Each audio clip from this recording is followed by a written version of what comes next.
Last time we discussed the logarithmic scale of whole numbers. Viewed as tonal frequencies, it is the overtone scale.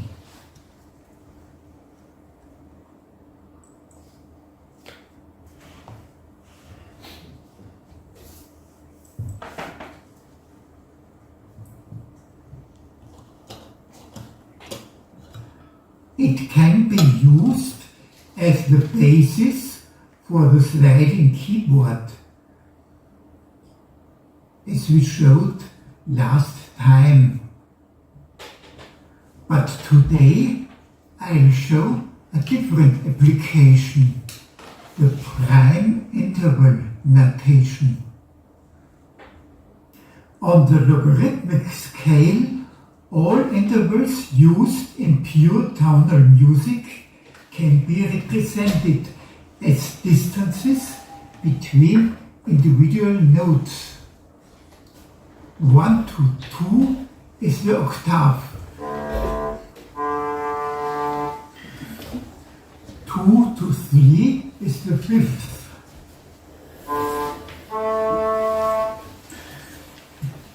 3 to 4 is the fourth.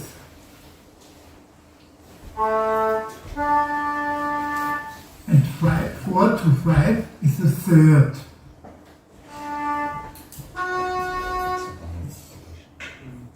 You can apply an interval from any note. For example, the third up from here, or from here, or the third down from here,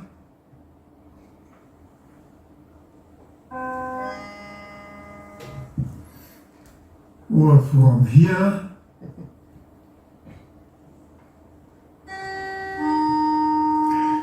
and so on, since they arise from the division or multiplication of a basic measure. All intervals have rational frequencies.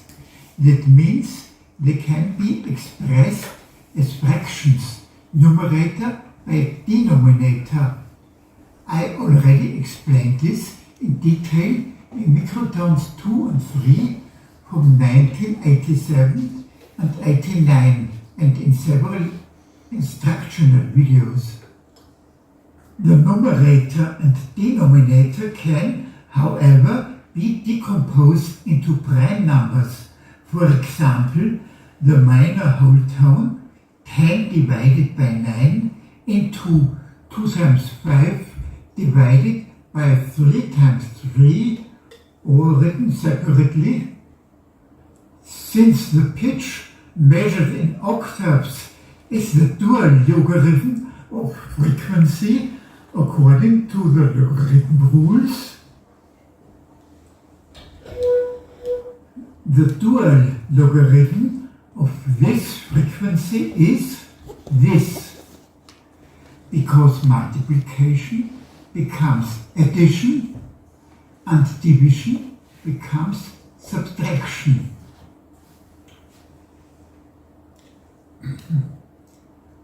That means pitch can be expressed as a simple addition and subtraction of prime intervals. Therefore, prime intervals play a special role. On the logarithmic scale, these are the intervals from the fundamental note 1. They can also be represented graphically as arrows. 1 to 2 is the octave, which corresponds to a doubling of the frequency. 1 to 3 is the 12th or octave plus a fifth, a tripling of the frequency. 1 to 5 is 2 octaves plus a third, a five-fold increase in frequency.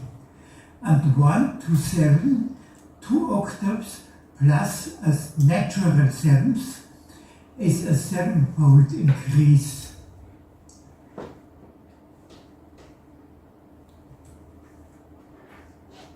The length of these arrows is dual logarithm of 2 is 1. Dual logarithmus of 3 is 1.5849 ... The dots indicate that it has infinitely many decimal places, making it an irrational number. Therefore, we will not write it out, but use a letter as a symbol for it. So Q like quint or fifth.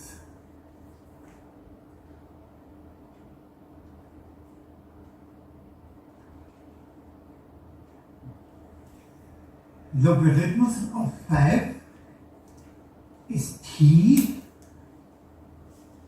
Logarithm of 7 is s. Any interval, use it in classic tonal music, can be expressed by combining these 4 prime intervals 1, q, t and s. The addition of more prime numbers 11 and 13 already opens a field of research for new music. I have called them U and V on the sliding keyboard.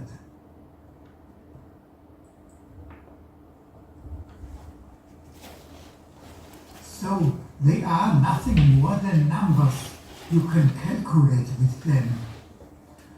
For example, the note 2 plus q minus s, when you substitute the numerical values for the symbols, results in the value 0.7776. This is also shown graphically with the arrows, 2 octaves, a fifth and a seventh down gives this tone. This is the pitch in octaves. By multiplying by 12, you can convert it to tempered semitones, that is the 9th semitone, starting from the fundamental pitch 0, which is the tone C, is es 0. 1, 2, 3, 4, 5, 6, 7, 8, 9. It is the 9th tone, the tone A. And the first 2 decimal places show the cent deviation, plus 33 cents. So it is the pitch A plus 33.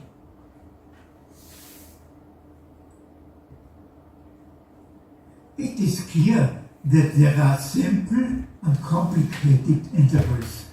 5/4. The third is certainly easier to grasp than, for example, the minor whole tone, 10/9.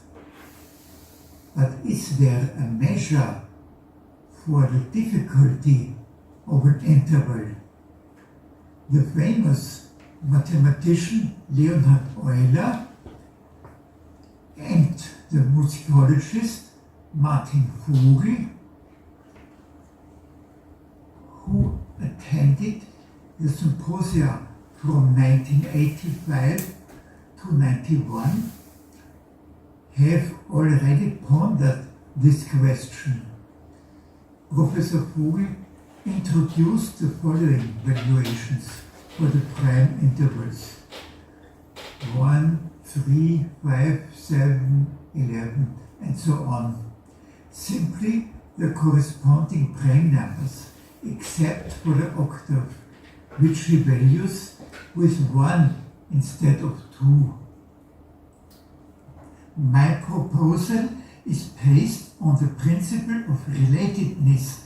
With tones, one can define two completely different types of distance, proximity and relatedness. They behave somewhat oppositely.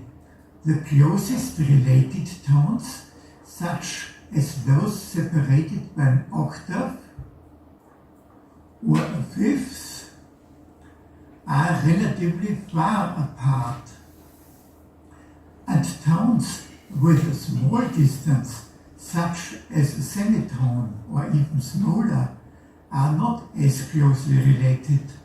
More multiplication and division steps, that means more prime intervals, are needed to reach them.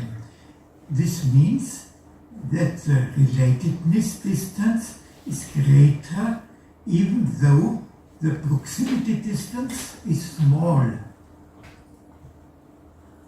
An example, the minor whole tone with a frequency of 10 nines has the prime interval representation 1 plus t minus 2q. Represented with vector arrows, it looks like this. The arrows are connected always base to apex, thus forming a vector chain. The order doesn't matter. The vector from the base of the first to the apex of the last gives the total interval. With the same chain, you can also produce different pitches, depending on whether the arrows point up or down. A measure of difficulty is the average extension of the chain. This is the value obtained when all the parts are perpendicular to each other. According to the Pythagorean theorem, it is the square root of the sum of the squares of all the parts. You can also omit the square root. This does not change the order of the ratings. Therefore, my evaluation of the prime intervals is simply their square. I call it the square evaluation.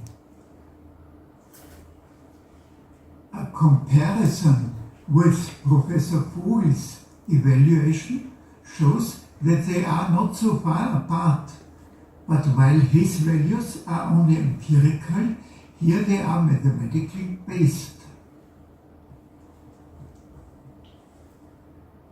So far, we have dealt with individual intervals. Music, however, is about the interaction of tones, regardless of whether they sound one after the other or simultaneously. The tones are represented as intervals from a fundamental note. The fundamental note itself is represented by 0 and expressed in notes is usually the note C. Let's take the major triad C, E, G, interpreted in pure tonality as our first example. For simplicity, I'll use the octave-shifted prime intervals. They are all smaller as an octave. 0, 0, 0, third and fifth, here represented as prime intervals, and here expressed as frequencies. How can one evaluate its difficulty or complexity? One possibility would be simply take the sum of the ratings of the individual notes. 3 plus t squared plus Q square. And perhaps divide by the number.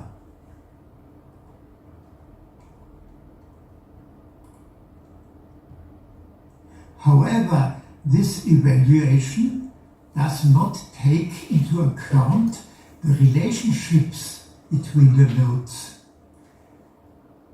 It is better to form the first common undertone U and the first common overtone O of the three tones.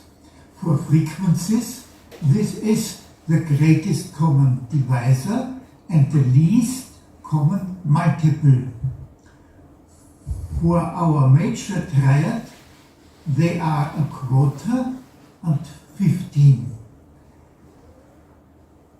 If we think of the tones as microrhythms, U is the measure from which everything repeats, and O represents the grid containing all the beats.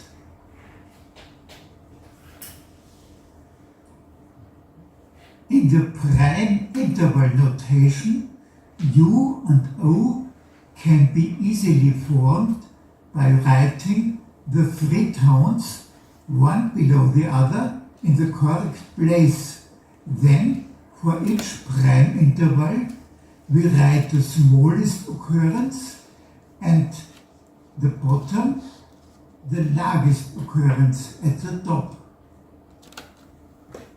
For the octave, it's -2 and 0. For Q, it's null and Q. For T, 0 and T.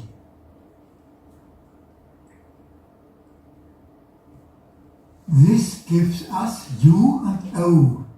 The distance between U and O is 2 plus Q plus T. And the evaluation of this distance is 2 plus Q square plus T square. This already gives us a measure of the complexity of a polyphony. Another measure is even better. Calculate the center M of the polyphony, and depending on whether M is closer to U or closer to O, it is a major or minor chord. You can define its gender as the difference between the two distances. Positive gender is masculine or major, negative gender is feminine or minor. So, in our case, the gender is positive, that is major, because the chord center is closer to U. I wrote a computer program that calculates these values. If you enter the number of notes as 3 and the notes as 0, third and fifth, you get the following diagram.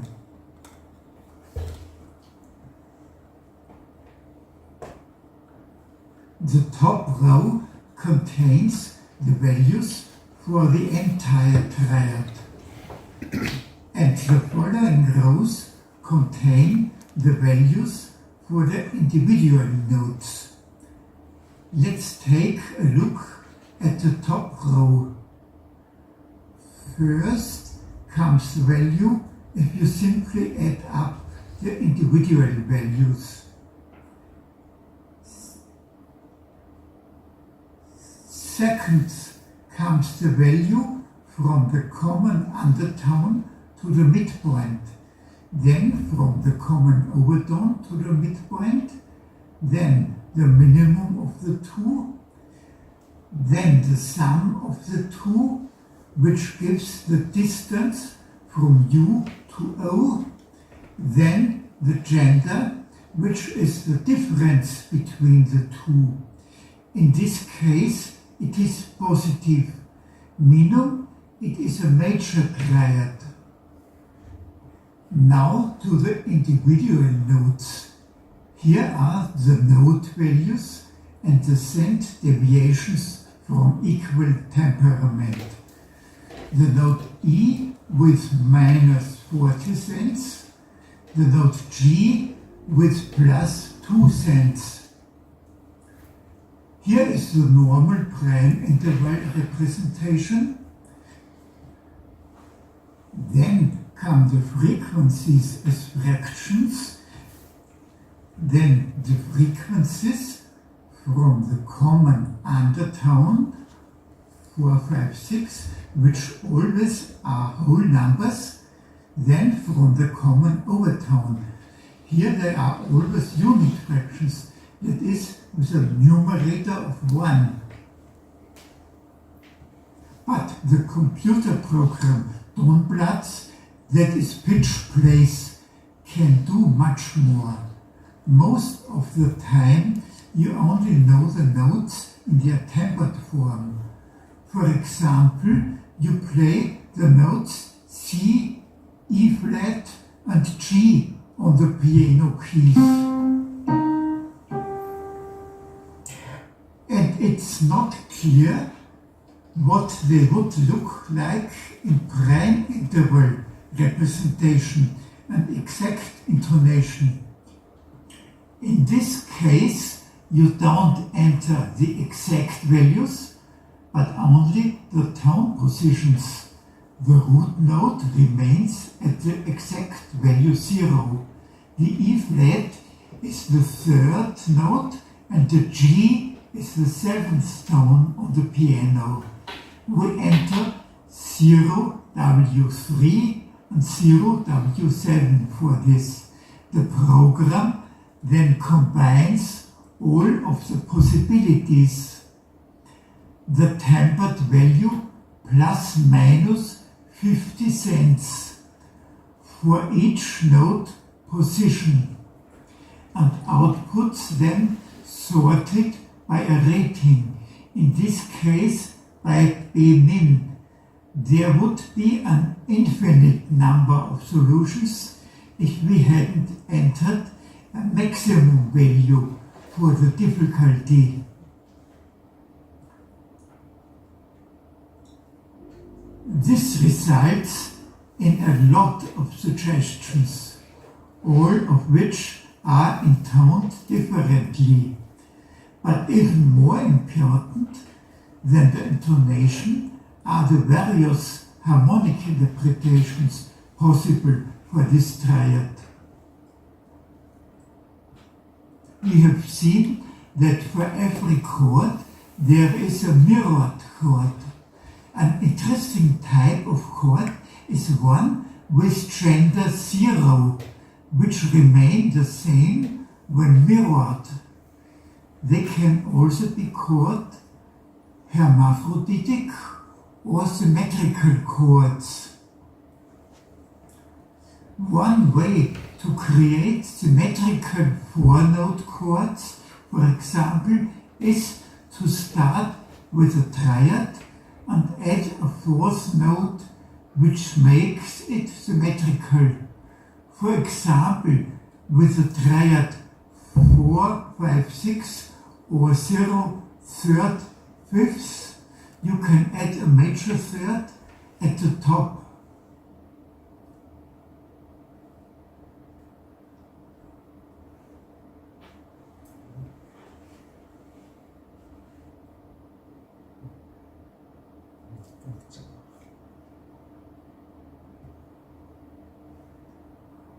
Or you can add a minor third at the bottom.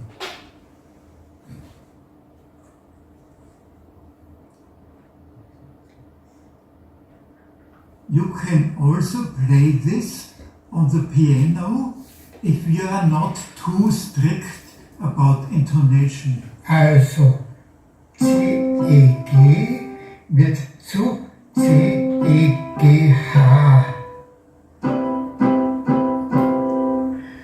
Oder CEG und das hinunter wird zu ACEG.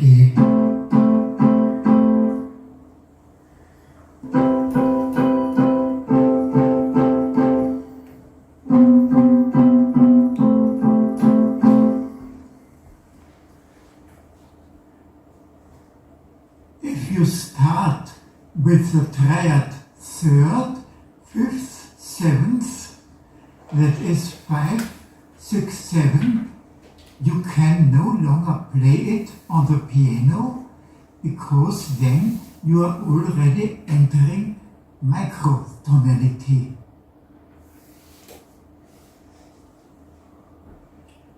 Upper.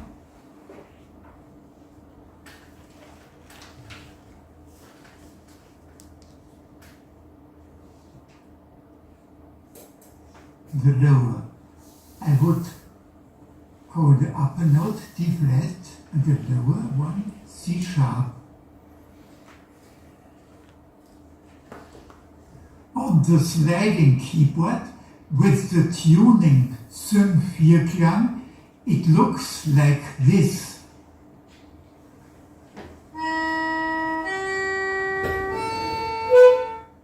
The triad.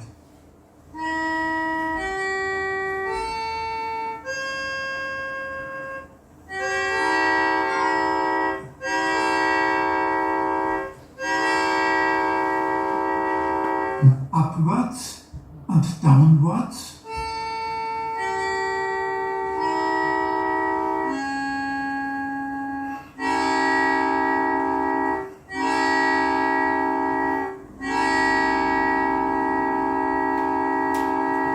So the two additions look different. I would call one D flat and the second C sharp.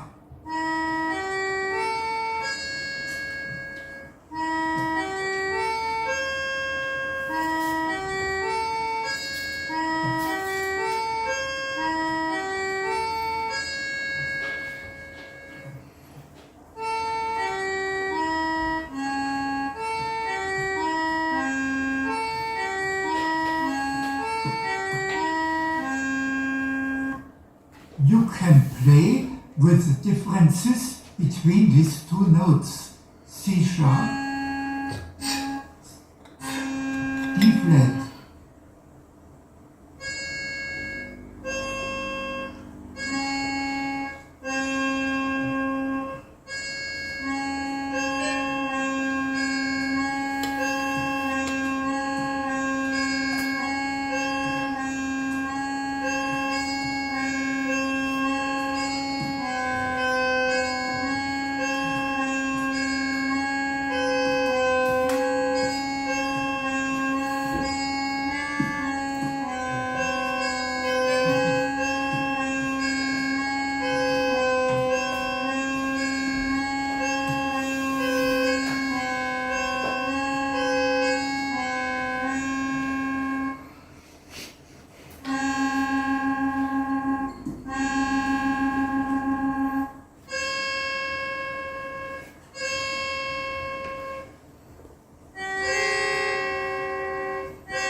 do you go in integer numbers?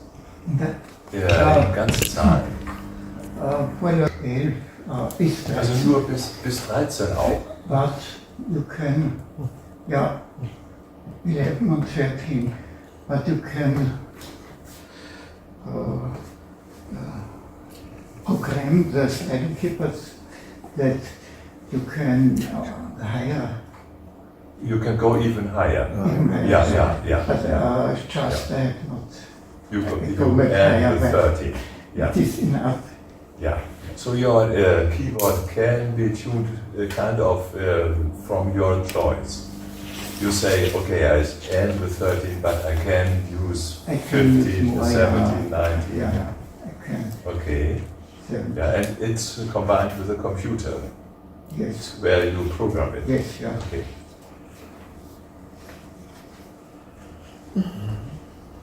Any more questions?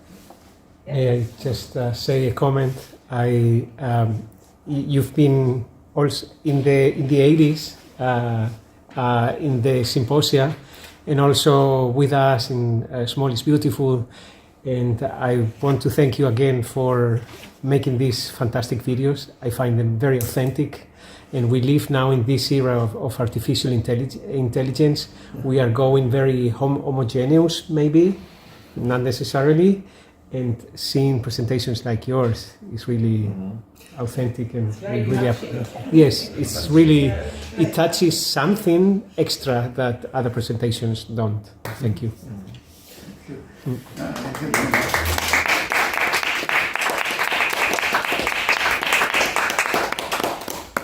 I have more time. Yeah, it's a lot of time. Yeah, amazing. Yeah.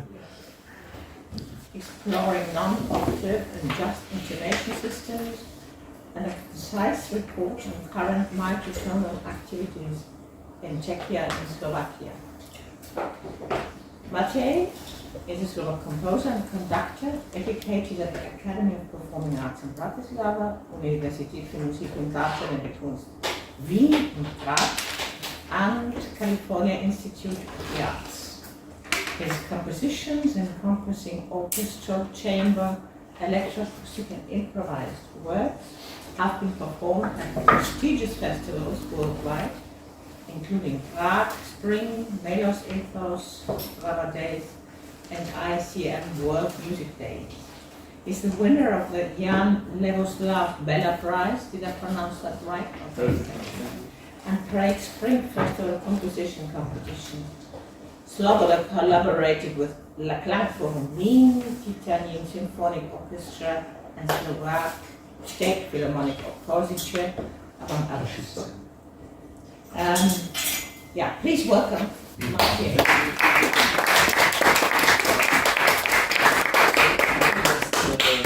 Give me my background.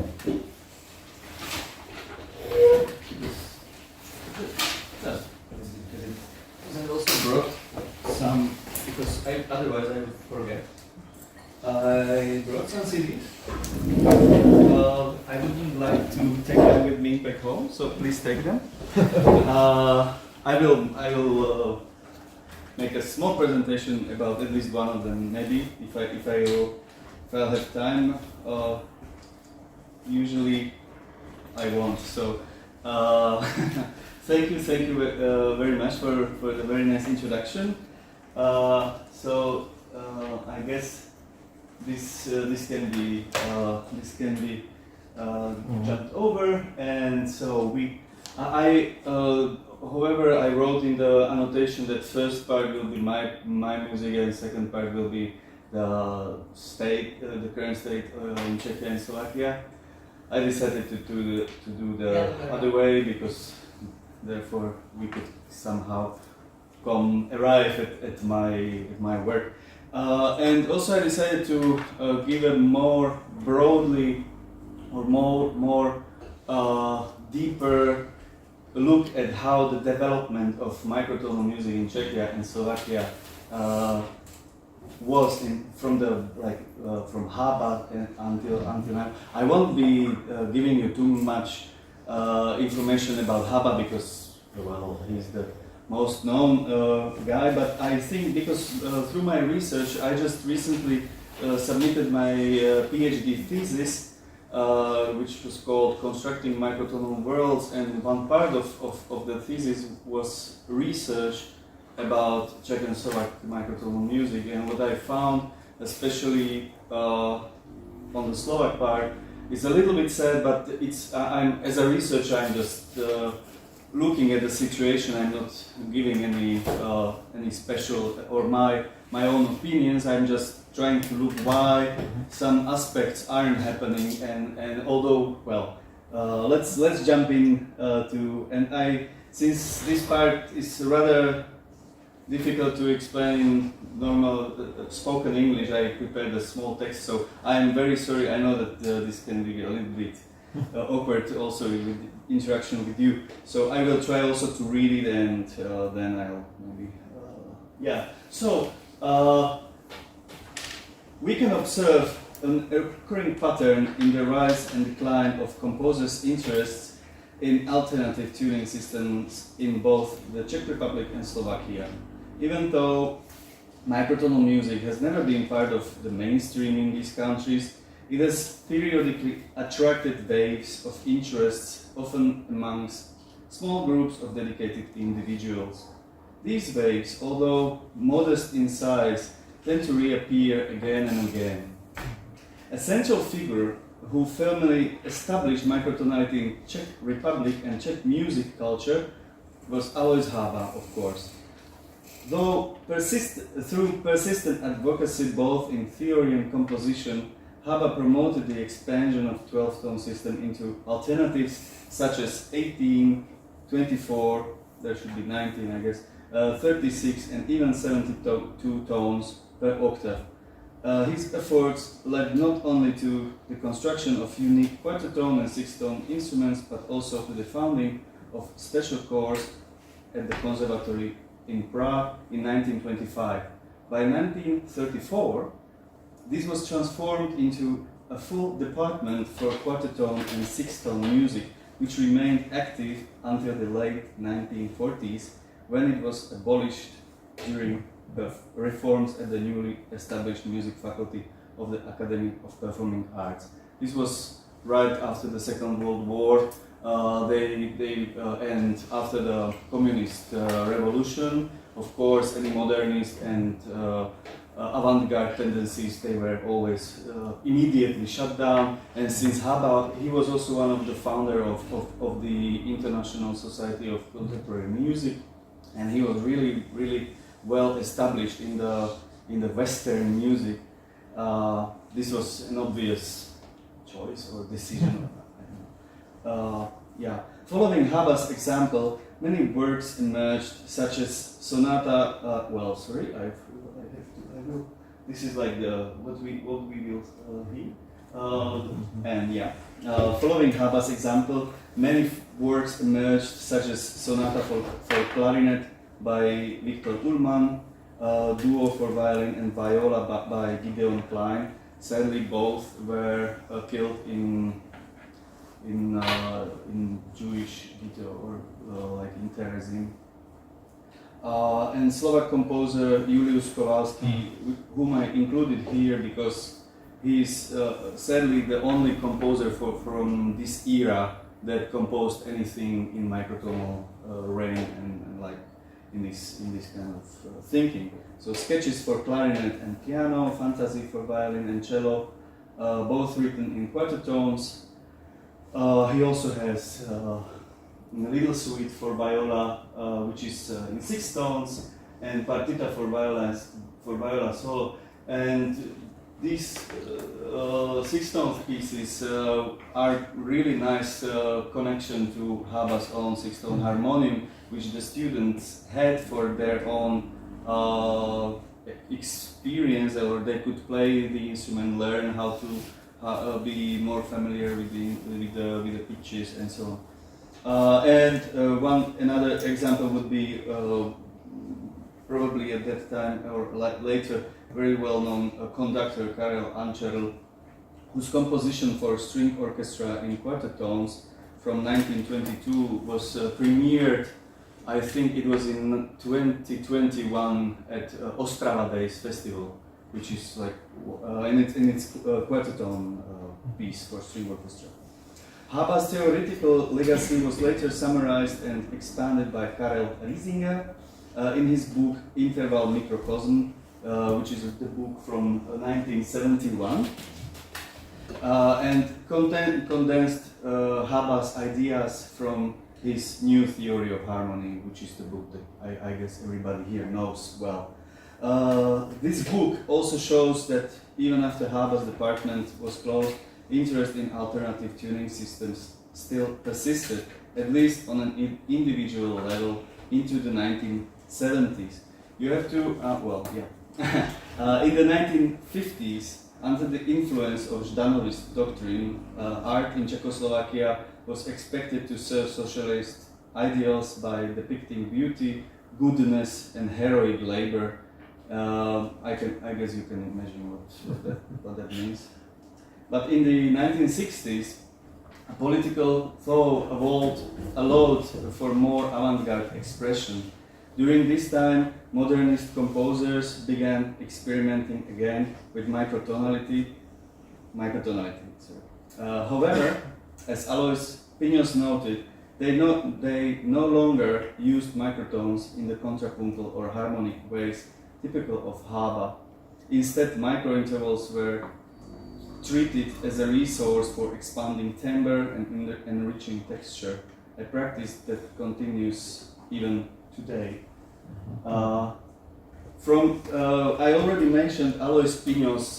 There were also there is no space right now to show you every composer from this era, but the other, as Alois Piños was also very well known in German space. I think Marek Kopeland, who used to be Haber's student, and many others. And from that group, I selected these three: Josef Adamík, Petr Kofron, and Josef Berg, whom I found the most interesting for our purposes.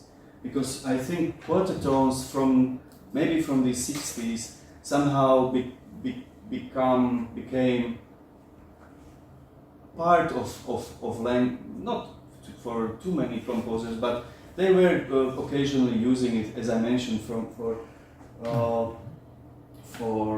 textural and timbral purposes.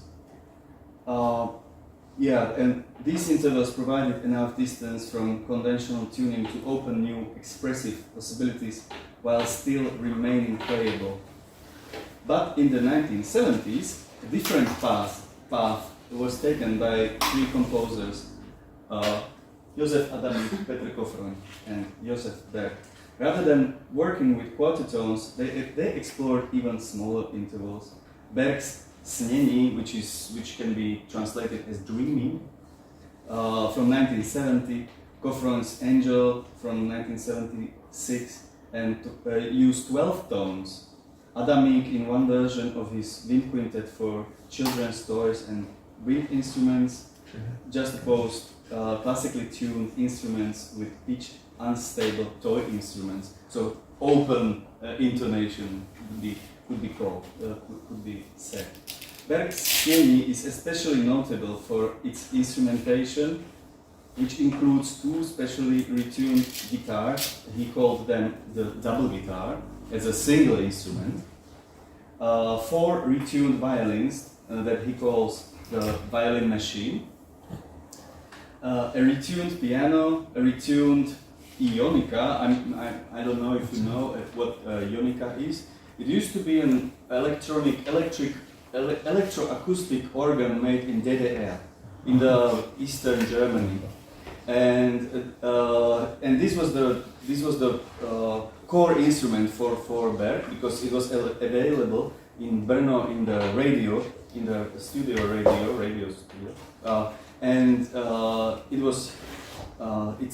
wasn't digital. It was analog still. And each oscillator could be retuned by 100 cents down and up. So from it had to be on that particular pitch and it octaves. So this became the core for his what he calls and also in the dreaming piece is a percussion. Which is again the name of this instrument? Ionica. Ionica. Would you mind spelling that? It's like IONIKA, Okay. It's a really rubbish instrument. Don't look up. Don't look it up. I know this from people who are into synthesizers, and also when we with our ensemble performed it, just use MIDI and MIDI organ because he just used it because it was available and it was weird basically. Yeah. So and for dreaming. It sets this whole instrumentation is already weird, but what really sets the piece apart is its use of an alternative tuning system based on 72 EDO, a system Berg called the beta tonal system. And still, again, when we are talking about even Czech but also Slovak music until 1989. Always keep in mind that we are on the other part of modern world, and connection to, like, I don't know, to ecumenic society or I don't know, Parch or that was completely impossible.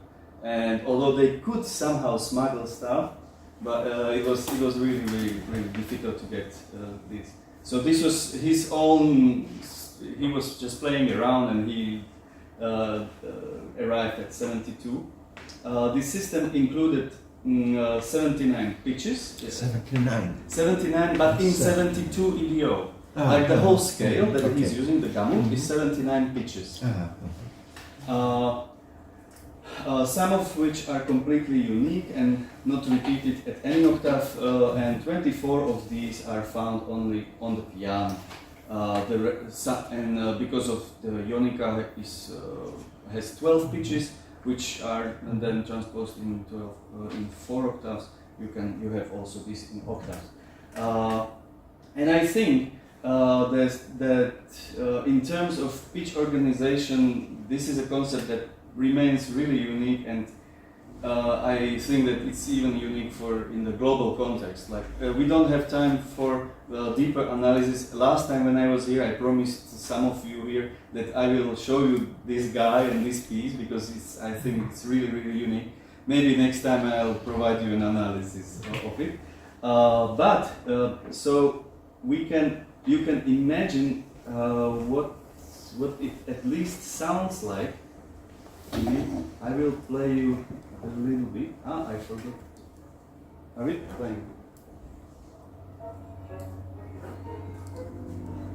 Can you hear this? Yeah, you can control the volume on the. No. Sorry, I should have told you. This one.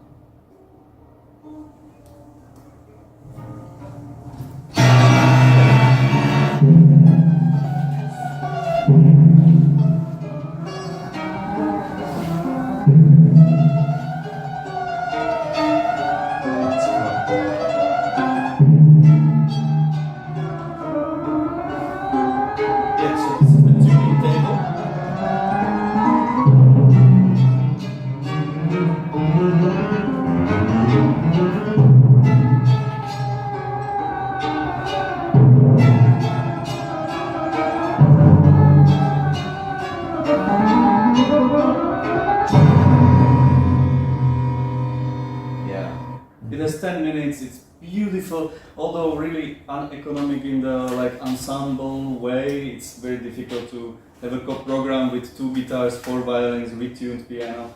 Well, but if you are crazy enough, you can do it. So this is the core of the piece. I think for us tuning nerds, this is what is interesting for us. You can see, this is what they have to play, the tasto, the instruments, the pitches, so that's basically the mapping. And then you can see the pitches between piano and Ionica. Sometimes you can see that they play same pitch, but mostly they don't.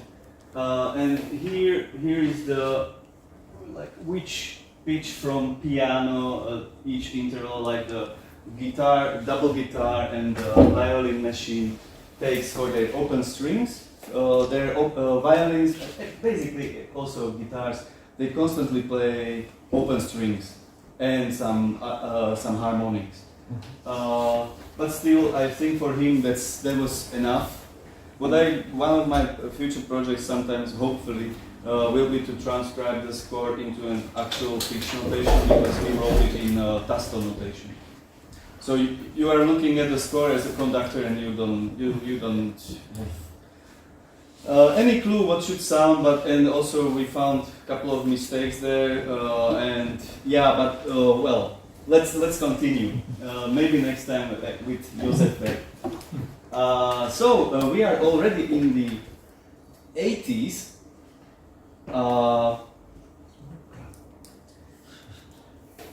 Is this 80s? Yes.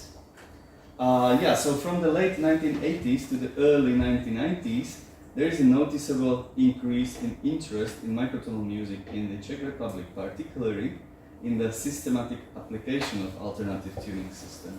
In 1988, Martin Smolka, who is probably also quite well known in the German-speaking space, composed his first retuned piece, Hudba pro přeladěné nástroje, music for retuned instruments, and has continued to work with microtonality ever since.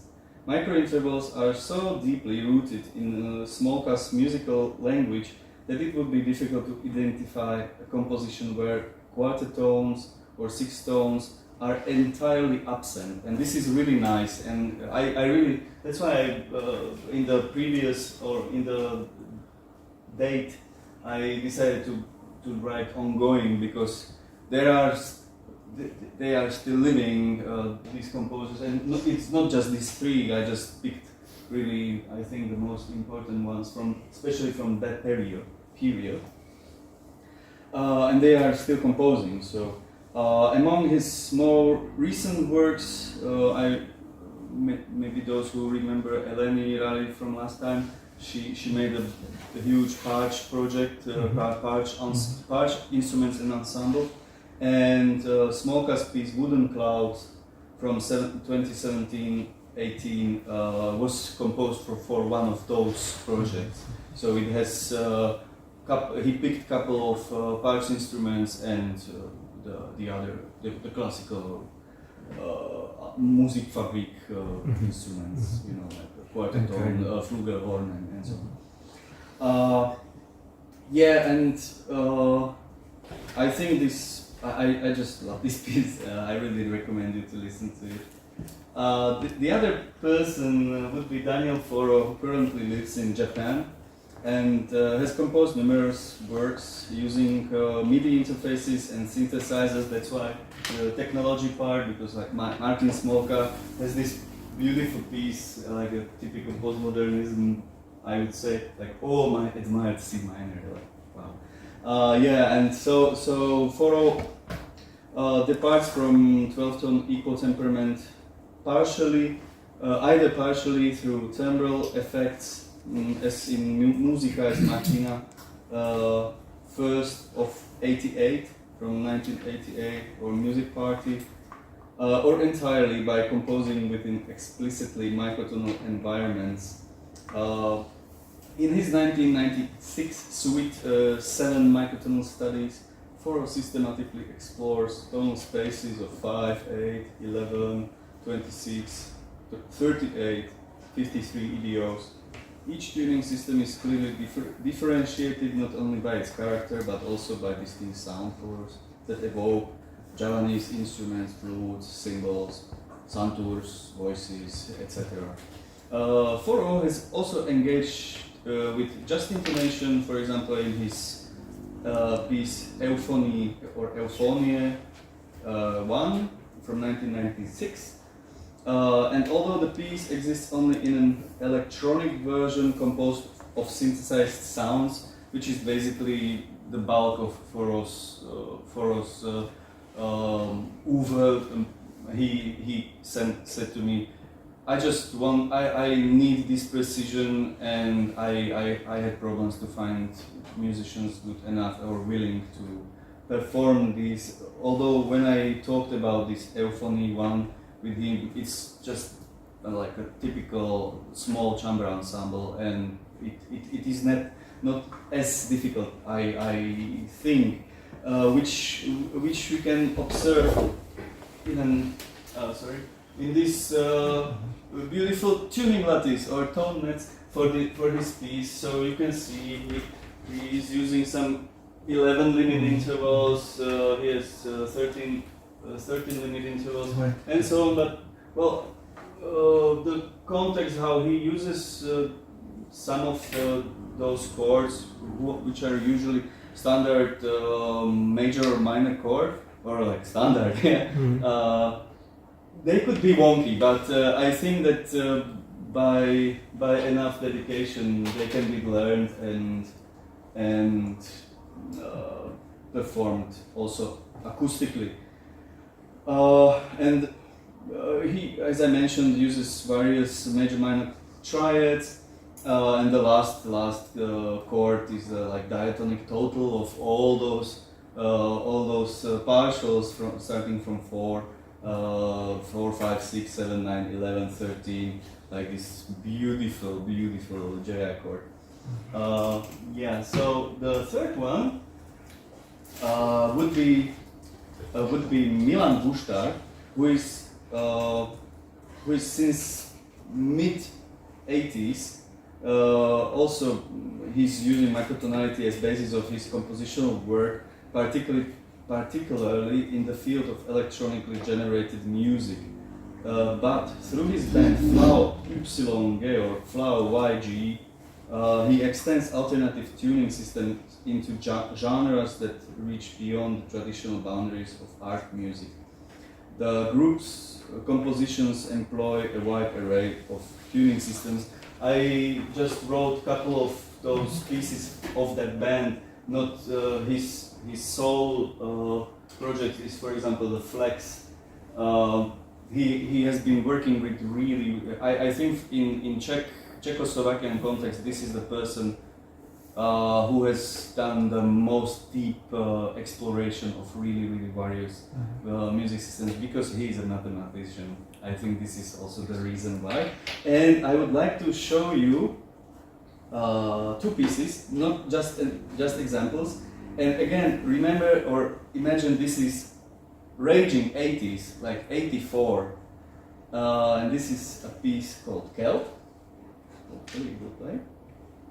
Where is it opening? Okay.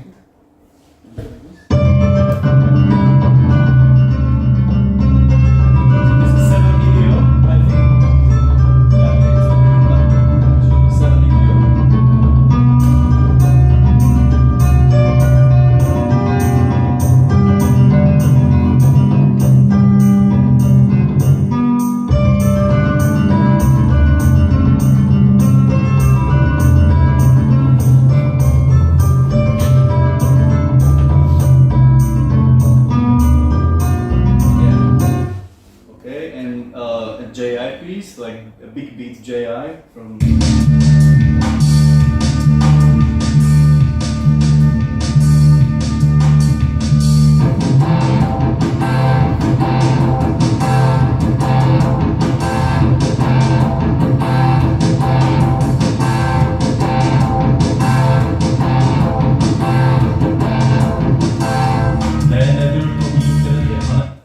So I guess I don't have that much time, and I have still plenty in front of me.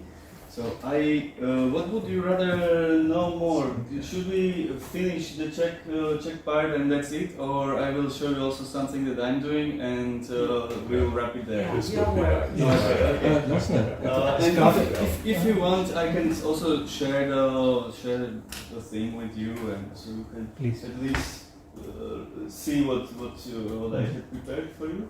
So as many I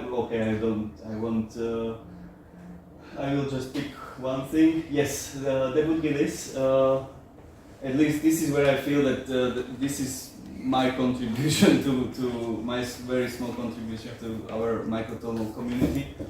Is the different approach to pitch notation, which I guess it's not very practical for most like traditional. I wouldn't write Mozart in it, but after being my biggest domain is JI, just intonation and like working with ratios, also as a form basis, also as a I'm not using rhythms, but as a like really interconnected seed, I would say. And after a while, I realized, hey, I can have pitches that will be always represented as clefs in ratios.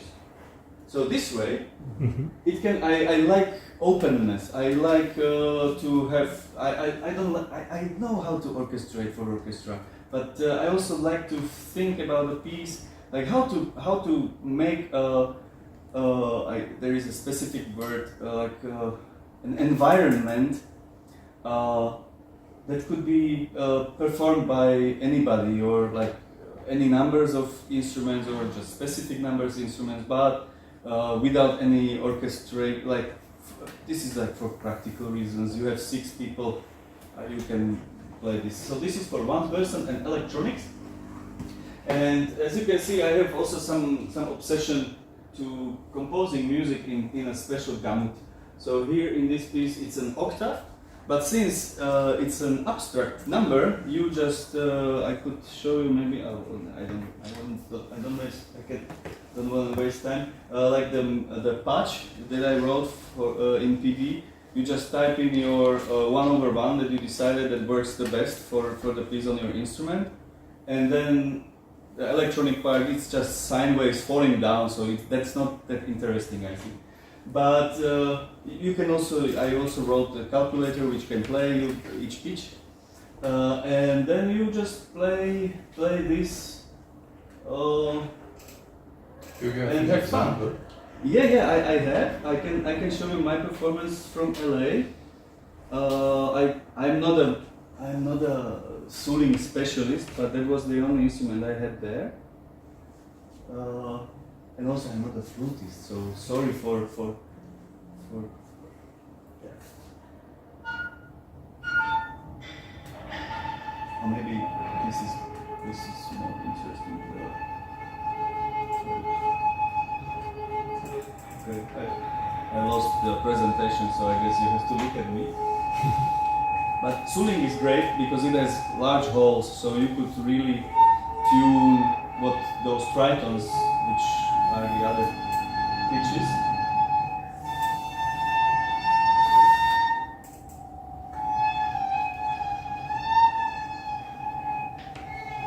So in the aesthetic way, I would say it's rather old school, but whatever.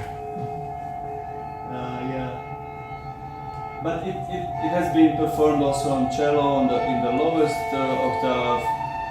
There will be a performance on a double bass clarinet. Originally it was composed for piccolo, for the lowest octave of the piccolo, because that's the most, in my opinion, the most beautiful register of a piccolo flute in chamber music. And many other performances and versions, and you can really also see or hear the differences when they decide lower register. It is a little bit different, like. So let's jump back to the presentation. First I have to find it. Yeah. So also minor things. These clefs they call the pitch on the line, but you can have something like the line would be the middle register, and so you could go if the note that is below or above. That means that you can go a comma, and I really don't specify what a comma for you means. You can use large commas, which is a fifth or whatever. But in the more traditional way, a comma would be these are those deviations, like even those smoother. I would call them like for expressive reasons and stuff. And how much time do I still have? Because it's not 4 minutes, and we go so to questions. maybe one.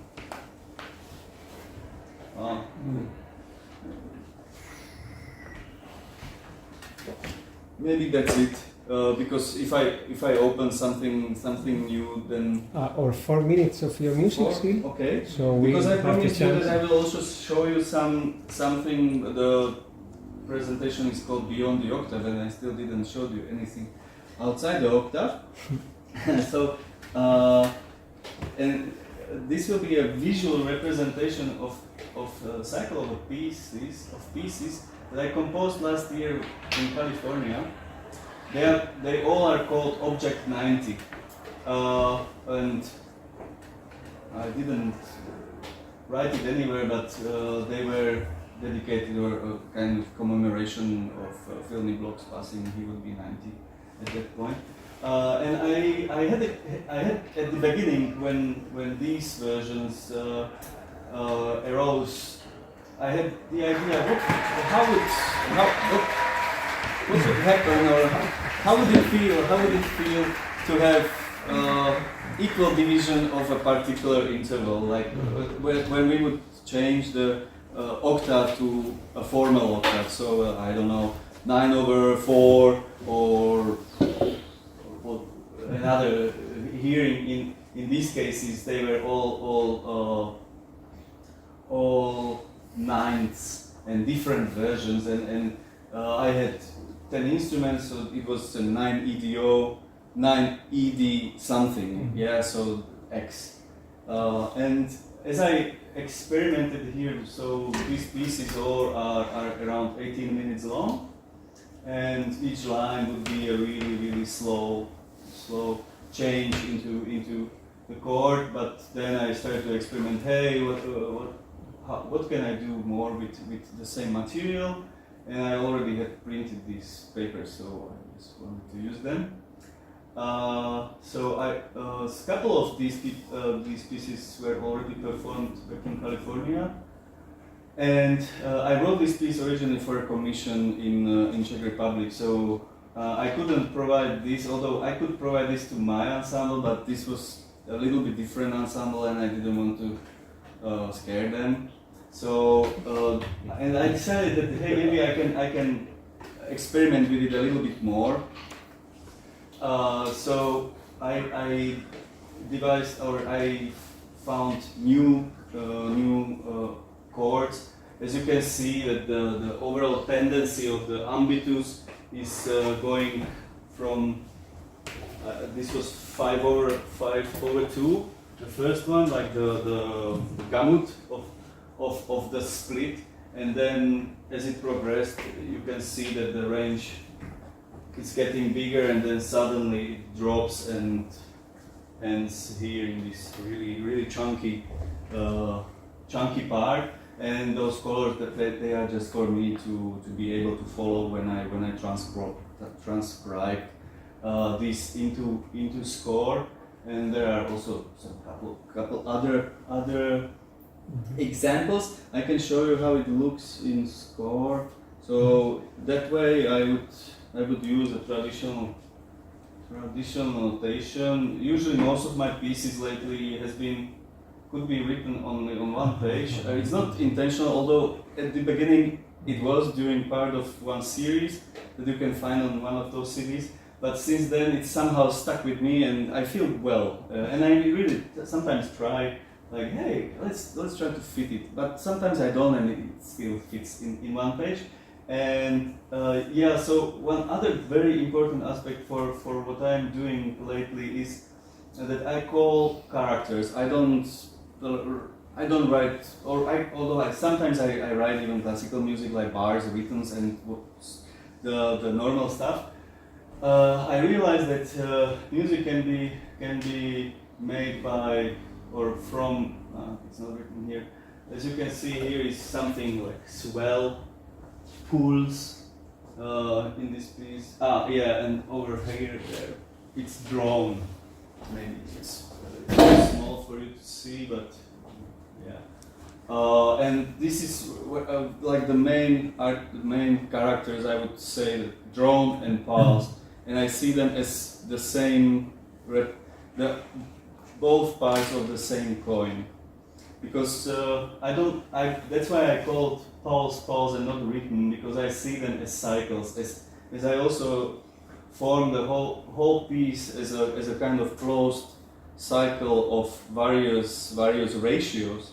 This is also what I'm then transcribing into like B, some kind of pulses that are being done, which is what is a little bit lost in this particular piece is the chordal aspect. So they stop on each chord, but since they are gliding there, the change isn't as somehow as strong. But I don't mind. It's fun.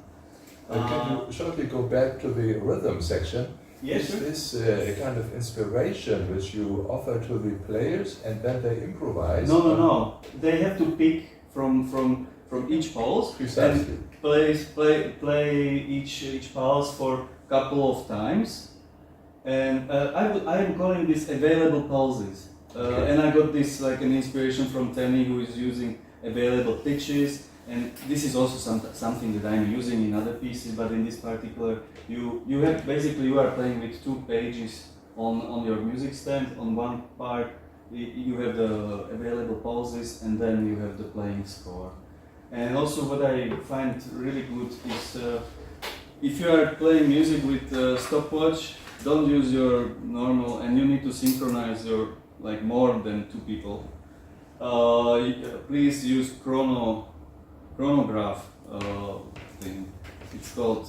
If you would just scan this QR code, you would land there, and that's why I'm also like dividing between conductor and performer, because only the conductor can start and stop the stopwatch. You never know what happens to your phone. You lose the screen. You just touch it, and suddenly you would delete the whole session. And in 58-minute long piece, that would be a little bit sad. Matje, excuse me. I have Can we leave like 5 minutes for the questions? Yes, please. Yeah. Let's do that. Yeah. Or you want to close it? Some comments to close it? Please. And I'm sure that many of you know these tools, but maybe if you don't, these are the most, and a Google spreadsheet, that also is a very, very important thing for microtonal composer. We discussed yesterday what does microtonal mean, or like what is microtonal composition. And of course I will be happy to share the whole presentation with you. Thank you for your time. For your attention.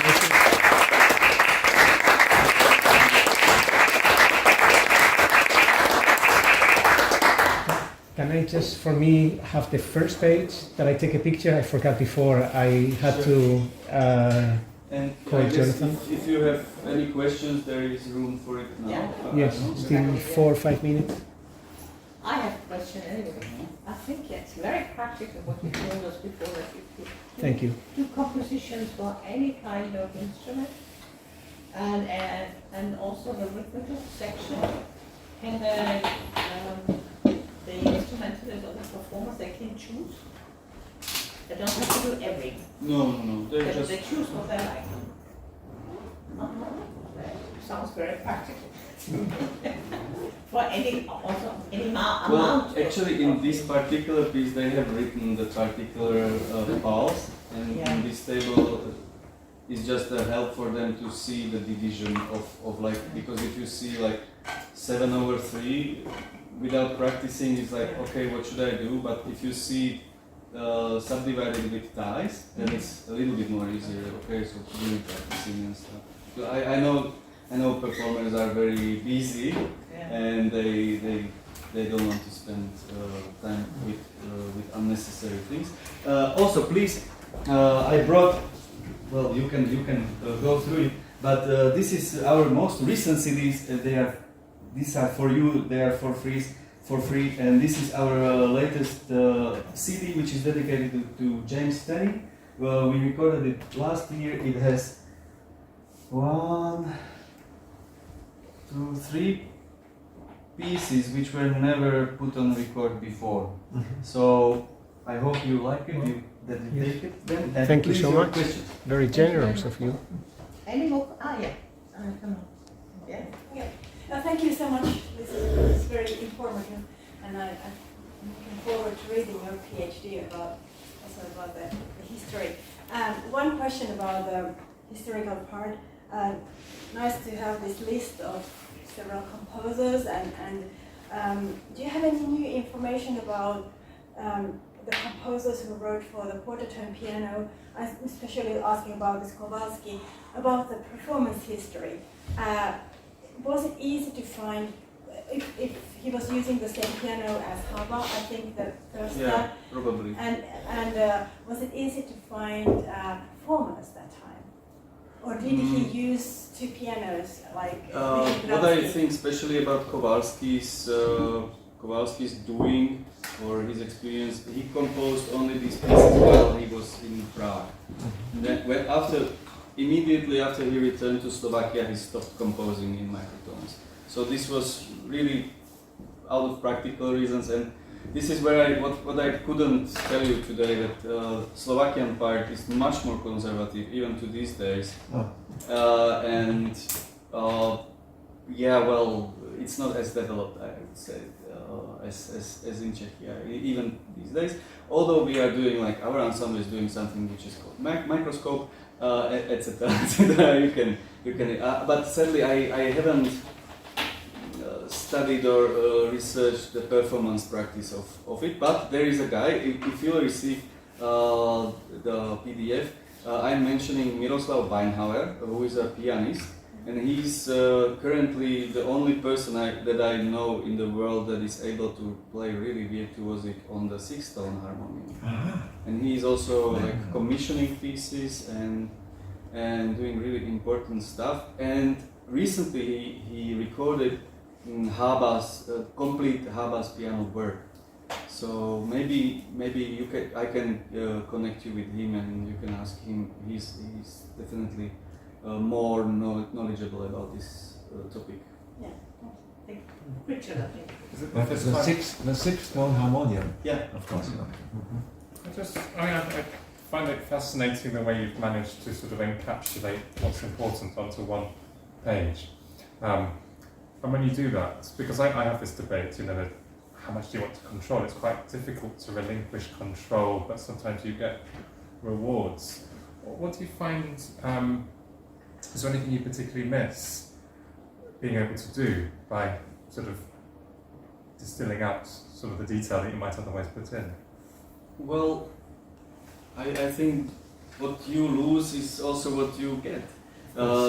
With this approach, you can't compose a Beethoven 5, right?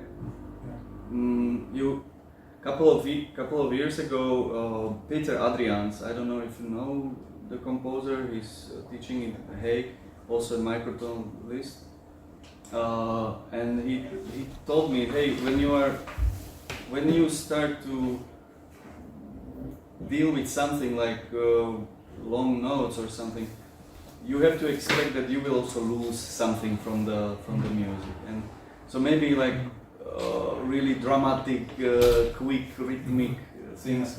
If I would like to do that, I would probably go back to traditional notation. Yeah, but you can do that with your pulses. I mean, you can do energy. Yes, you can do. But for me, those pulses, they are more like teppich. Carpet. Like a carpet, So you see this more like the shimmering of the sound. That for me, I think if it would be, it could be in a drone character all the time. I don't mind, but this brings a little bit of more variety to what I am. But I'm not sure if I. No. I mean, I think it's a longer discussion, but I just find that fascinating about your music. Maybe we can talk about it later. Any more questions? Matje, could you please name the Czech and Slovakian composers, the young composers now? Only Peter Ziegler. From Czechia currently Peter Ziegler, Klösch, Martin Klusa, Michal Groblewski, Obrevsky. and Ian Nikiska. And yeah, Slovakian too. Slovakian. Well, the first one isn't composing anymore. Adrian Democ is really interesting, I think. He's living in Spain. Daniel Kudowski is living in Prague. And Samuel Wozik, he wrote this one piece. Yeah. This is also something that I couldn't tell you, but I will anyway. What I found very interesting, but also even a little bit sad, is that all composers who are really into microtonal music, like systematic microtonal music, I don't mean using quarter tones as a kind of melismatic expressionism. All of them studied abroad. And currently in both countries, only in Brno you can study some course, some class about microtonality or about advanced tunings or even historic tunings. There is no course in Prague, and also in Slovakia you can't find anything. Okay. Thank you. Thank you.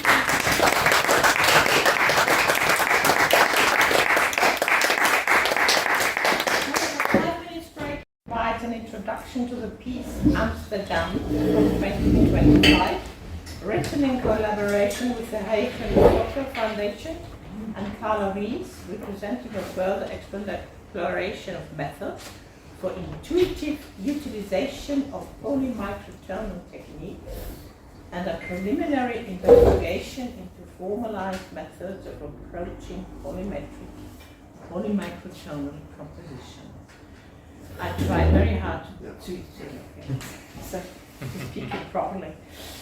Edward is a PhD student at the Montfort University in Leicester in the UK, investigating innovative compositional applications of microtonal musical technique to locate new expressive dimensions in music. So please welcome.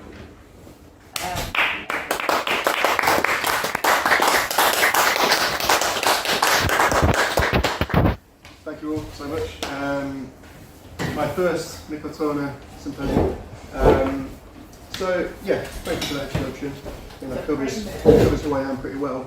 So just to provide an overview of my research, I guess the overarching aim of my research is to investigate new approaches to microtonal composition by devising and synthesizing different formalized generative systems for which the subtleties and complexities of microtonal tunings can be effectively handled and explored in composition. And it aims to discover, compare and develop the expanded harmonic and melodic principles that microtonal tuning systems afford the composer. Now, just an overview of what I'm going to be talking about, we'll define and clarify some terms as I use them, because there's a bit something about that. And then I'm going to introduce a couple of pieces before I get to the position that I'm in right now, composing the piece Amsterdamned, as I'm calling it. And if there's time, I might just mention a bit of the direction where it's going. So this presentation really serves as a reflective and reflexive discussion of the developing microtonal practice supported by the AHRC through the Business Law Cities DTP. So it was in pursuit of a definition to frame the practical and conceptual work contained within my research. It was highlighted that a clear and succinct definition of microtonality is notoriously elusive. Now, it was proposed that the term microtonality in relation to this research refers specifically to the compositional techniques of practically employing microtonal concepts. Now, in stressing the importance on the employment of microtonal concepts being a conscious aesthetic decision to deviate from Western 12 EDO tradition, it positions the concept of microtonality as a compositional technique rather than a musical style or genre, and as a vehicle for expanded musical expression and extension beyond the often unknowingly self-imposed confines of the 12-tone equally tempered system. Now, this perspective of considering microtonality as an expressive device and not a style or genre per se contributes to the greater dialogue of interpreting what it means to be expressive in music, which is something I'll talk about in a second. And just for the sake of clarification, polymicrotonality or polymeter or even polytempo, the conscious aesthetic decision to utilise X, multiple tuning systems, multiple time signatures simultaneously. So, interpreting expression. So, following the observation in some of my previous work that the term expression has developed a certain level of ambiguity, my previous work clarified that musical expression refers to the effective use of methods or techniques for which the boundaries of musical composition are being pushed beyond conventional applications.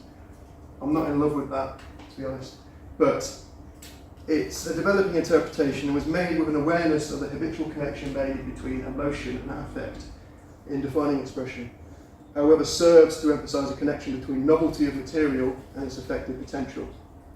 Essentially, this interpretation emphasises the link between phenomenology, which is how one perceives, interprets, and constructs meaning from phenomena in one's subjective experience, and affect theory, the examination of the emotive responses that arise in response to one's experiences. Now, the work detailed in this presentation and the broader research project it's encompassed within aims to provide insight in the location of new effective potentials rather than identification of specific provocations of emotive responses. And then I'll use this insight to investigate how formalised compositional methods can be developed and applied to manipulate and direct microtonal tunings and the resultant implications for musical structure that are in microtonally based work. So this is a rolling interpretation of expression. But it highlights something which I find particularly interesting, which is viewing one's compositional process from both an objective and subjective perspective. Essentially, displaying consideration for the inherent subjectivity of extrinsically constructed meaning in music to reflect on the implications of the music derived from its intrinsic, formal, or effective qualities. And as such, maintaining a phenomenological perspective with due consideration for effective potentiality, which I term affective forms, and that's a word I use a lot in my work, is of key importance. I should also mention that I believe the term microtonality to be a Western term derived from a Western practice, and I think it should only be discussed within a Western context. Microtonality can be applied to any music which is music such as smaller than a semitone, but it's based in a Western definition, sort of mentioned it. So the first piece I want to talk about is VIII, or isolated, for the Kingma System alto flute. And as I mentioned, that was a project in collaboration with Carla Rees.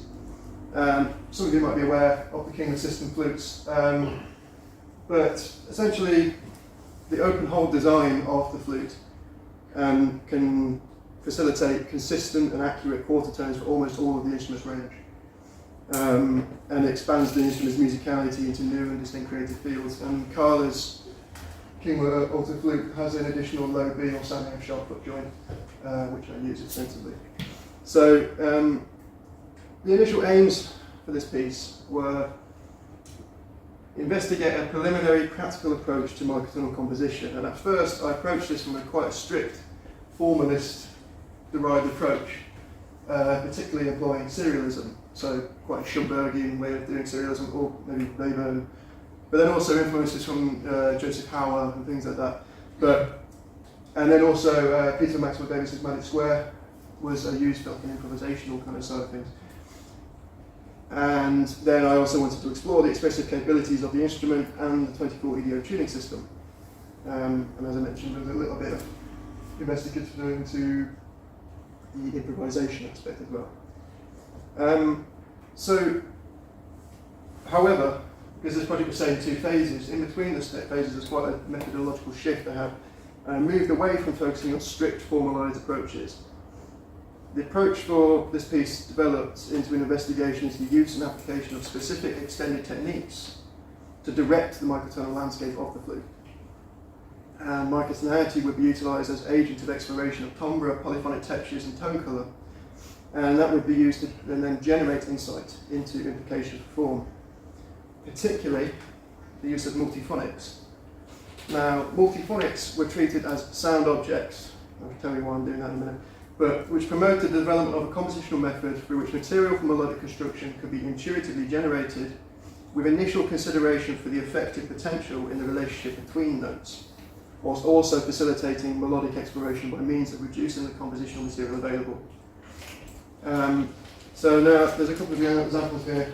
Figure 6 on the left there, it shows one approach where multiphonics were used and they were chosen for their tonal particularity, which interestingly led to a selection of multiphonics which deviated away from the prevalent choice amongst composers. However, the choice of multiphonics was also conditioned on their specific pitch content in relation to melodic construction and arranged on the convergence towards a specific note with consideration for the microtonal variations in the multiphonics. That's on the left there. On the right, that represents an approach where formal construction, where multiphonics were approached and conjugate melodic lines were drawn between them, or constructed between them. And the melodic lines were constructed to draw the ear to specific notes within that multiphonic. So the example on the right there shows the same multiphonic, which is based on the low B harmonic, and two different melodic lines. And actually I tried to explore elements of polyphonic by introducing singing whilst playing as well. Whether singing whilst playing could be because of the truly polyphonic texture is up for debate, but it's the way I employed it. So I'll play those examples on the right. There are two examples. The first is the top, and then the second example is the bottom.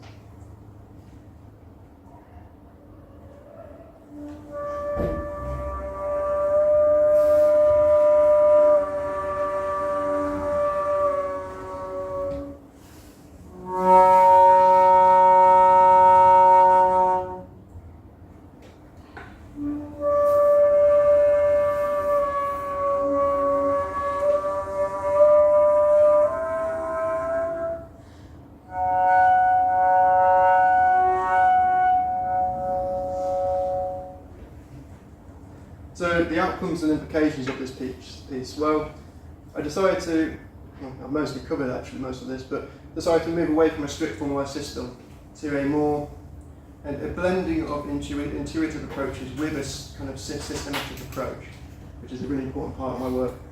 And there was a few major outcomes that came from the piece that have impacted my music so far. So two major concepts that arose were the term, as I'm terming them, microtonal granularity and fluidity. Now, these concepts deal with methods for conceptualizing and exploring the broader pitch field beyond the standard Western 12-tone frame. Now, the concept of microtonal granularity posits the significance of thinking in a broader granular microtonal field rather than limiting composition to a fixed division of the octave. Application of this concept promotes free movement between different divisions of the octave or equal or non-equal division of any given interval into any number of discrete parts. And microtonal fluidity postulates that the significance of thinking in a broader continuous pitch field, considering the smooth and continual movement between two notes of any given interval without consideration for granularity. The Kingman system alto flute is inherently fluid in its microtonal capability, and therefore thinking strictly in terms of a granular 24 note per octave frame could prove to be limiting for the instrument's compositional potential. Like I said, the exploration of these concepts was a primary factor in the compositional process of the next piece. But a couple of other things which I've mentioned, which was the concept of sound objects, and then treating multiphonics as sound objects. And those multiphonics were treated as small clusters or groups of paradigmatically related microtonal pitches, and they were formally arranged with consideration for affective potential, and then they could be used to generate or inform melodic constructions between the multiphonics. I'm going to play you just a bit of that piece now.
Piece is based off a presentation I gave last year in Oslo, and there's a chapter about more in depth about this piece coming out hopefully this year in the proceedings of that.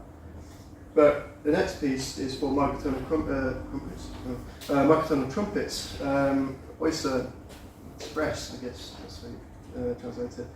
And now this is a project in collaboration with Stephen Altoft of Microtonal Trumpet Project, also Microtonal Projects, I'm sure many of you are familiar. And it was written for the 19-div and quarter tone microtonal trumpets. However, as the trumpet is inherently fluid in its microtonal capability, being capable of smooth glissandi between pitches, I decided not to limit the composition to simply 19 and 24 EDO, and instead I decided to compose for both instruments in 38 and 48 EDO, effectively doubling the pitch content, because why not? And the initial aims, as I mentioned, were built off the last project, and that was intuitive utilization of microtonal techniques. And I decided to use the concept of sound objects as a pre-compositional approach. And because it's multiple simultaneous tuning systems, it was a formalised approach, or an investigation into a formalised approach to polymicrotonality. So the pre-compositional approach, it built on and developed the outcomes of the last piece. However, as the trumpet doesn't afford the wealth of multiphonics like a flute, I endeavoured to intuitively curate selections of harmonically arranged, paradigmatically related groups of notes to form the compositional basis. These objects, in turn, were sequentially ordered and indicative melodic lines, or transitional tones, as I call them, that's the small note heads there, were constructed between them, just to give an insight or inform the compositional approach. And the transitional tones and the objects were composed with consideration for factors such as voice leading through conjunct melodic construction, the relative harmonic richness of objects or groups of transitional tones, as well as the implications for perceived tension and resolution. So in total for this piece there were 6 sound objects with transitional tones between. The sound objects are the larger note heads. And I won't go too in depth about the notational choices here, but the main takeaway is that black notes come from 24 and 48 EDO, and blue from 19 or 38. I decided to synthesize this arrangement with retuned synthesizers to enable interpretation of the relationships between notes, and also the perceived tension and resolution facilitated by the agency of the voice leading. And they're using quite sparkly sounds, so I'll play that now.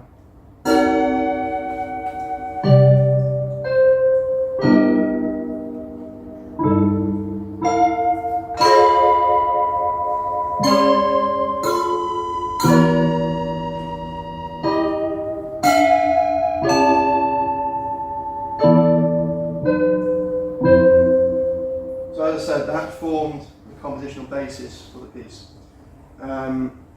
Covered that. So to provide an overview of this piece, it represents a further exploration of methods for intuitive utilization of microtonal techniques and a preliminary investigation into formalised methods for approaching polymicrotonality. The compositional style represented in this piece could be described as a polymicrotonal exploration in blending and juxtaposing active and static textures with what I'm calling textual cadential points of rest. And I'll play you an example of what I mean by that.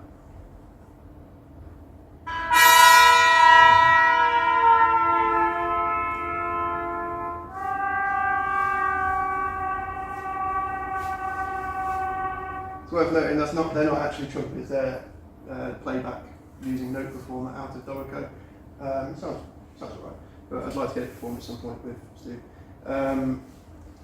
It's really an idea of trying to approach feelings of finality in the music without using traditional or conventional Western-derived major or minor informed idioms in the sense of cadences.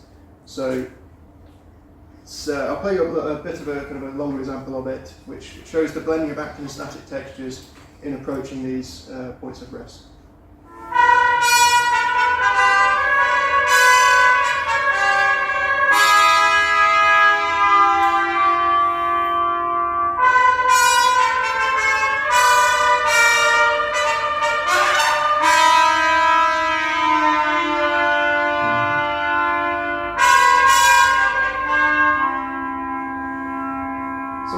Won't sound quite like that in reality, but particularly split tones and pedal tones, they just come out as chords.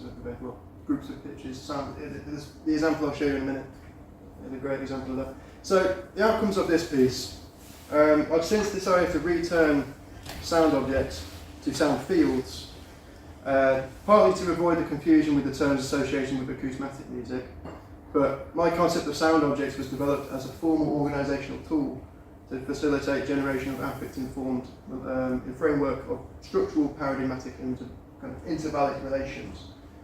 However, the term sound fields places an implied or an increased importance on the temporal aspect and in the melodic implications, right? So, which is one of the main outcomes of this, which I've now begun to explore in the next piece. So it just the importance of consideration for the temporal aspect. So one other outcome that I should mention really is that when I synthesize those sound objects or sound fields, the process of synthesizing them highlighted the acousmatic nature of the objects or the fields, as well as their semiotic potential in the free compositional process. Once synthesized, the groups of tones were perceived as a unity or a gestalt, and did not necessarily promote identification of the harmonic relationships between the different tones, nor did you necessarily have to attempt to ascribe a tuning system to them. So the materialistic novelty of each sound field was capable of invoking distinctive affective qualities. And it was moving towards what I'm working with the term as a textually affect-informed compositional approach. And I've mentioned the approaching feelings of finality without conventional tonal cadences. So I'll play just a bit of this as well.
Sound like that. One trumpet's playing a split tone, the other one plays a pedal tone. It comes out as this really regal sounding, which it sounds lovely, but it's not what it would sound like. But it gives me an idea of the intervallic relations between in the composition. So, not again. I gave a presentation like this a couple of weeks ago in Bath, the Innovation in Music 25 conference, and I'll be doing a longer write-up about this piece and the processes of it. I'll be submitting that later this year and then probably come out next year. So Amsterdamned. Now, mention that the name Amsterdamned is a film from 1988, a Dutch film about some kind of lunatic who goes in a scuba suit who goes through the canals of Amsterdam and murders people. It's one of my favourite films. But so it's appropriate, and also the pop organ, the Greer piano, is housed in the Muziekgebouw in Amsterdam. So it's been moved in there. So that's where it is currently. Some of you have probably been there, you know, and it's a wonderful instrument. Yeah, that's really cool. And then the flute, you should hopefully you know that by now. But the piano is 96 EDO, 1 octave, 97 keys. So the combination of all of that, I'm going off script here now because I've got more than enough time now. So my initial aims for this piece were to develop this concept of sound fields further and put a greater emphasis on temporality. So I aim to direct melodic and harmonic construction further, facilitate polymicrotonally paradigmatic selections or pitches. I wanted to investigate what I mean by this textually affect-informed compositional approach, the blending of intuitive compositional approaches with a systematic approach, something I find particularly important. And the concepts of microtonal fluidity and granularity help me to direct melodic and harmonic construction. And my approach is rooted in notions of phenomenology and affect theory, or affect-informed, as I'm terming it. So I also employ something called, I'm calling block form, which is basically an approach for formally organising things. And that is based off my love of extreme metal, particularly a band called Meshuggah. They employ a polymetric approach where typically the snare and the cymbals outline a 4/4 meter, and the guitar, the bass and the kick drum are phasing against that in various different, you could analyse it in various different groups of things in various different time signatures. So I've just called it a 4/4 referential hypermetric approach. And the way they organise their material is either in groups of 8, 16, 32 or 64 bars. You have the 4/4 meter in the drums playing that for 16 bars, and then the guitar will continue with the pattern that they have, and it will truncate at that point if it either it fits in perfectly, well that's lovely, but often it doesn't. So the riff they're playing will just truncate at that point, and they'll move on to the next section. So it's informed my practice in an interesting way, and so yeah, this is the first couple of bars from the piece. The way I've interpreted it is the organ, for the most part, stays in 4/4. The flute and the piano would then be different time signatures and phase against that, and then at either 12 bars or 16 bars or whatever, it would truncate, and you'll move on to the next section. So it's polymetric, and it's meeting at the hypermetric boundaries is the term. It should really be mentioned, I suppose, that this is part of my formalised approach, and it does not necessarily need to be perceived in the music. It's just merely a way of me organising the music, and the affect-informed side of things, when I'm listening back to it as a composer, it creates interesting phasing between the ideas, which then promotes me to compose perhaps in a different way, or make the melodic line go up rather than down, things like that. These compositional decisions are made in the moment, responding to what I'm hearing, because I have the benefit of being able to hear what I'm composing as I'm composing it. This is that first.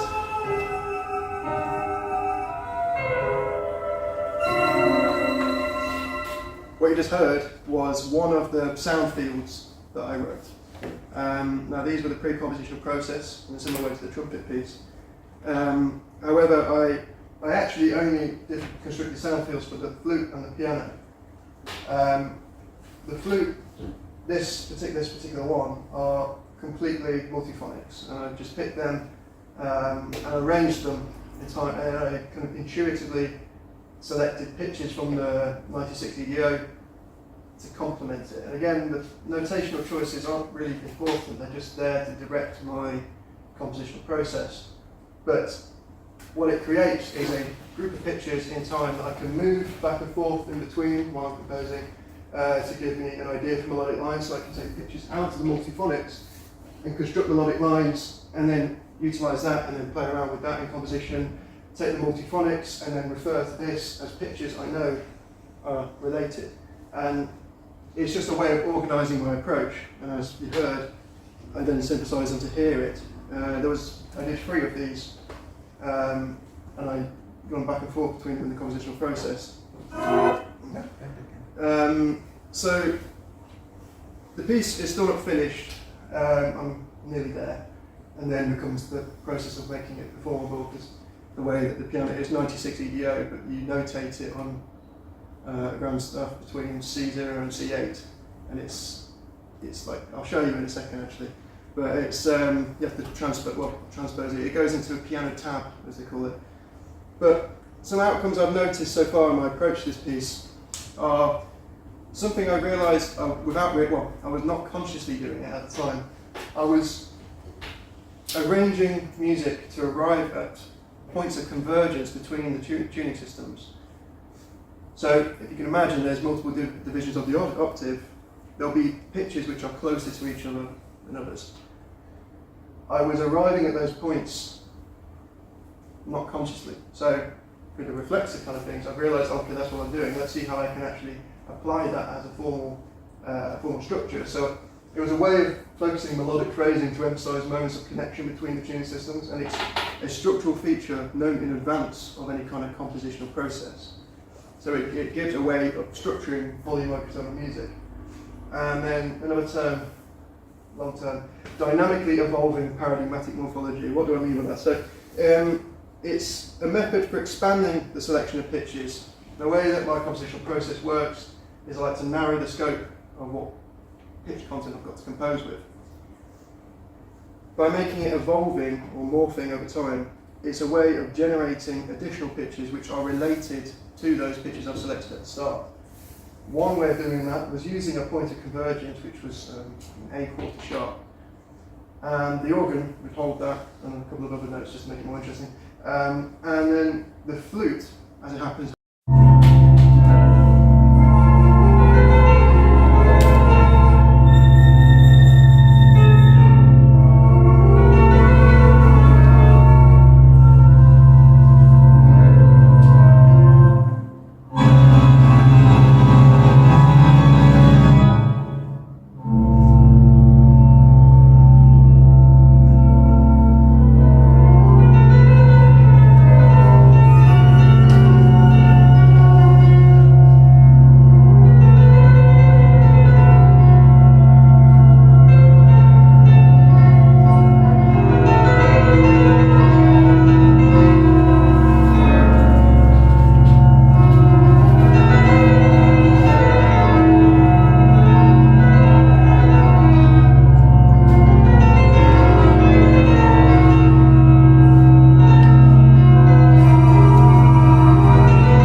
show you what the piano tab looks like. We'll do that quickly and then for the day.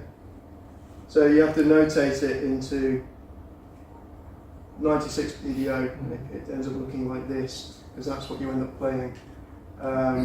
So you know, and it sounds pretty cool, but in 12 video. But that's what it ends up looking like. And then of course there's making that readable. So I'm still working on that. But other than that, thank you.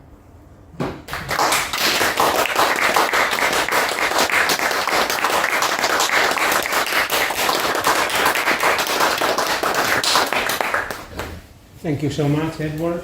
And I will take Gerhard's role and would ask in the group If there are any questions, please for Edward. Matje? Are you using in this piece or other pieces also like 24 EDO only parts or like 19 EDO only parts? And another part of the question is, are you using some kind of common, because there are a couple of pitches which can be quite well approximated by 24 in 19. Yep. Are you using these common pitches as kind of pivots between these two systems, or how do you approach this? Because yeah, like finding a common tuning system for which supports these two, which would be something over 400. So that would be probably already impractical. So, thank you for the question. So, something I should have maybe stressed is that I'm choosing mainly to focus on EDO tuning systems. I'm not ignorant to just intonation practice, but it doesn't really come into my compositional process much. I mean, the selections for the pitches for the trumpet piece were, when I was doing the clusters of them, it was informed by proximity to just intonation intervals within the tuning system, but it's not really part of my process. So, in terms of am I choosing 19 EDO or 24 EDO sections, the flute actually in the Amsterdam piece is technically in 48 because you can bend through those pitches. So it can be classed as 48 EDO. And I don't necessarily think of 19 and then 24. I kind of just, I have them all those pitches are there, but the way my process works is I narrow the scope of what I'm working with, and I'll just work within that group of pitches. So, let's show you, for example, I've narrowed the scope down, so it's 6 sections. The second section will mainly use these, but I might move back and forth through them. And then a black are 24, 48, blue are 19 and 38. So I would say it's in 38 and 48 EDO. But there's subsets within that. What was the last part of your question? The pivoting pitches. Yeah, so obviously with the piano and the flute, 24 is a subset of 96. So there's 24 pitches, which should, in theory, be precise the same.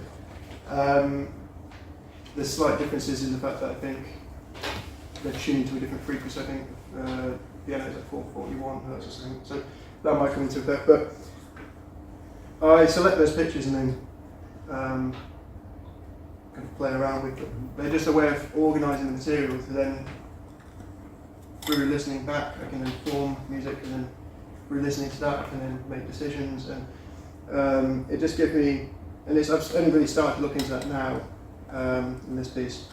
So it's something I'm going further with. But it's going to be a way of structuring polymetric and polymicrotonal music. Thank you. Richard? Yeah. Thanks for. I mean, I've heard it before, but it's great to hear it again. There's so much going on in your music, and it sounds quite terrifying to compose with all of these variables. It's like everything is up for grabs, and there's nothing that's sort of outside of it. And yet, I guess on the surface, your music comes across quite expressive and quite melody-based. I mean, I guess once you've got these fields of sounds, it gives you a framework to work out melodies. I was just wondering if you could say a bit more about the expressive, intuitive side of your working method. How do you get to the results you're getting going for? So, because when I say formalised, it sounds like everything is going to be 12-tone music, or I did at one point in my undergrad do a 24-tone piece, which was basically Schoenberg's 12-tone serialism, but for quarter tones. And that's fine, but I really want to stress the importance of blending intuitive and systematic approaches. So I effectively am doing a systematic approach that facilitates intuition in music. And because, I mean, the narrative has been there for a long time that systematic approaches prevent being expressive or and whether you agree with it or something else. But really, my systematic approach, and I allow myself to break my own rules. You know, the polymetric, they don't have to. If I want it to be 4 beats into a bar of 6/8, then it can be. It doesn't have to be, you know, to line up with the other measures. And I've always allowed myself to break my own rules because it's fun. You know, I want to compose. So I'm constantly kind of towing the line between intuitive approaches, being freely expressive in it, and the systematic approach. And I guess that's by being reflective and reflexive. I'm trying to figure out the way I compose and articulate it into some kind of systematic approach that still allows me to be free within that system. Well, I don't know if that answers your question, but free to ask more from it. Any more questions? Okay. Maybe one more. Mhm. How about notation? I see that you were using like the typical 24 EDO quarter tone notation, but how about 19? Are you using arrows because it's so small? 19, I don't use arrows. How do you notate 19? So 19, should probably. Or like double sharps, double flats? Or? Yeah, I mean you can use double sharps, double flats. 19, I just use typical 12 EDO notation, but the sharps and flats are different pitches. For 96, I suppose, is probably something we want to talk about, which is gone now. But, yeah, so the way Darko works, you can set up your palette of pitches. So there's the neutral there, and then that's all the sharp pitches I have available, and there's the flats, and I use arrows, which is a bit different from other ways of doing it, but this is the way I've done it. I mean, it gives you quite a lot, and I mean, I find it easier to compose in the 96 EDO, and then I'm going to have to transpose that to the way that the piano tab works. It's a bit of a mess at the minute because I haven't made it look nice yet. It's just getting all the ideas down, but Darko is really good for it. Which is, you know, is on your list of software. So yeah, I would highly recommend Darko. Now that Finale's had its finale as well, as I've made that joke before, but yeah. Okay. Thank you very much.